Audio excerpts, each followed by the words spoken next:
work, kumakdo daw ni break ako now lang. And then dyan, manito next black very naman sa.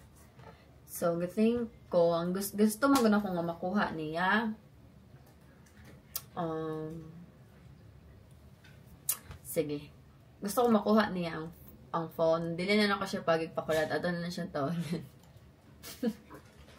Dili na lang to siya pakulat. So, ato siyang i-call. Ako sa ano. Hi! Oh my God!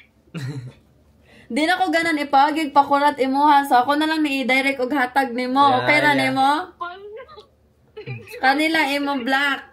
Wala na ako ipagig pakurat imuha. Gusto ko nga makuha gyud imong sure. So, gi-stalk na lang tika. Gi-visit na ko imong profile. So, okay, Kane? Okay ra, Kane? Okay ra,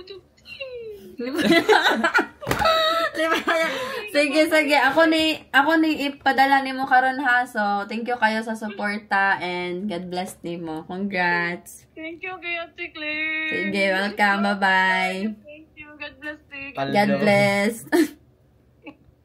So, man ito siya, guys. Pero sure, git na makuha din natin pag what if nag-work day siya. So, a little consideration in that part. So, congrats. Nanay nakakuha aning duha ka phone. So, mangumpra na sa tasunod. Next time, dagana na nato kumpra.